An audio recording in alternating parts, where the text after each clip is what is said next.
Assalamualaikum warahmatullahi wabarakatuh. Alhamdulillahirabbil alamin. Allahumma shalli ala Muhammadin wa ala alihi washabihi ajma'in.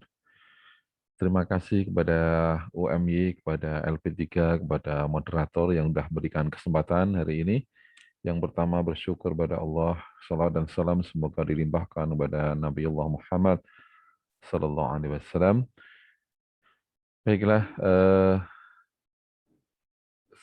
kami dalam hal ini adalah Sunarno, kemudian Iskandar Bukhari, dan Bapak Sudarisman menyampaikan hasil pengabdian kami dengan judul Pengembangan Desa Wisata melalui penguatan UMKM Topeng dan Pandai Besi dalam rangka mewujudkan kesejahteraan masyarakat Desa Gilang Harjo dengan modernisasi melalui digital marketing sebagai salah satu penetrasi pasar. Khairun nasi ahsanuhum khalqaw wa anfusuhum wa anfa'ahum linnas. Sebaik-baik manusia ialah mereka yang terbaik akhlaknya serta paling bermanfaat untuk manusia yang lain. Insya Allah pengabdian ini sebagai spirit dari nilai kemuhammadian, nilai keislaman, bagaimana beri manfaat yang luas kepada umat. Outline yang akan kami bahas, latar belakang, metode, alat, pelaksanaan, dan kesimpulan. Evolusi peradaban Desa Gilang Harjo, kami mulai dari 2012 ini sebagai latar belakang ya. Jadi Gilang Harjo ini Pandak apa Kapanewon Pandak, Bantul. Diawali 2018 kami mengambil data dari sana masih agraris murni. Ya tidak ada home industri yang berarti di sana. Kemudian masuk kepada 2014 agraris non murni, industri mulai masuk walaupun dengan pola tradisional. Kemudian 2015 agraris industri di mana antara industri dengan agraris mulai berkembang. Teknologi media sosial ada namun masih langka. Kemudian 2016 industri agraris. Jadi industri lebih dominan. TI sudah ada namun belum terkait ya, belum dikaitkan dengan industri. Khususnya pemasaran. Kemudian industri prioritas. Dalam hal ini sudah ada teknologi tradisional yang mulai tak digunakan, namun berkait dengan teknologi informasi ini belum terlalu dominan. Kemudian di komuni industri, nah di sini sektor pertanian mulai diabaikan, media mulai dipakai untuk pemasaran namun belum profesional. Ya, industri agraris 2019, nah ini mulai dominan industri, ya home industri sudah mulai banyak, dan penggunaan media itu sudah digunakan namun masih amatiran. Nah, disinilah kemudian COVID datang, pandemi COVID datang, mulai dirasa bahwa pemasaran yang tradisional tidak mencukupi. Nah, akhirnya ditekankan di situ pemasaran, walau masih satu dua ya, secara umum masih masalah, yakni belum adanya kesadaran memakai teknologi informasi sebagai media penetrasi pasar. Kemudian kondisi Desa Gilang Harjo, Kepanewon Pandak ketika itu kita lihat di sini, kalau kita lihat data yang ada, mereka lebih mengandalkan fasilitas tempat, di tempat yang luas untuk showroom, orang datang ke sana gitu, itu menjadi andalan. Tenaga kerja itu dominasi yang kedua. Ini menjadi biaya produksi menjadi mahal, termasuk dalam konteks pemasaran dengan pola datang langsung, gitu ya, menawarkan. Kemudian modal, kemudian teknologi yang paling kecil, khususnya untuk yang media sosial ini paling kecil. Sehingga ini perlu didominankan bagaimana peran teknologi ini di dalam mendukung UMKM di Bantul.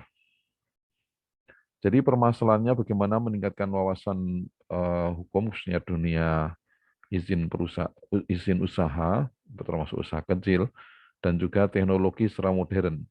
Bagaimana meningkatkan keterampilan merencanakan pemasaran ya lebih efisien dan efektif. Kemudian yang ketiga, bagaimana sistem manajemen administrasi pemasaran yang inovatif khususnya memakai berbasis teknologi informasi.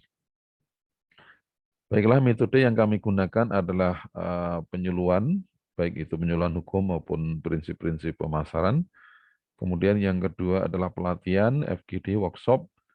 Yang ketiga, pendampingan pembuatan konten, pemasaran. Kemudian yang keempat, proses upload informasi produk. Yang kelima, monitoring dan evaluasi. Alat yang kita pakai di dalam kegiatan ini adalah regulasi dan skema dan prinsip-prinsip pemasaran, ruang pelatihan, kertas kerja dan alat tulis, serta media. Pelaksanaan, jadi secara umum kita memulai dengan perencanaan, dengan persiapan, semuanya harus direncanakan, dipersiapkan, kemudian setelah itu kita mengundang yang secara representatif, baik itu di kalangan UMKM, termasuk yang untuk regenerasi, yang muda. Kemudian di situ kemudian kita buat penyuluhan, di dalam penyuluhan ada webinar dan sebagainya ya, polanya online. Kemudian setelah itu pelatihan, kemudian kita lanjuti dengan FGD simulasi, memilih gambar-gambar produk, kemudian setelah itu memasukkan dalam marketplace dan sebagainya. Kemudian monitoring dan evaluasi. Baiklah, kita lihat di sini kemudian ada sosialisasi, di situ ada distribusi bahan penyuluhan, dialog, studi profil produk di dalam pemasaran digital yang baik seperti apa. Di situ ada studi profil. Kemudian kesimpulan bersama, nanti akhirnya memilih kira-kira pola penetrasi pasar melalui digital itu seperti apa. Kemudian pelatihan, menyediakan alat, mendemonstrasikan, mempraktekkan, desain, pelaksanaan simulasi upload data, mengevaluasi produk latihan. Jadi di sini kita lihat memang baik itu pandai besi maupun topeng ya, itu kita latih untuk bagaimana membuat tadi pemasaran.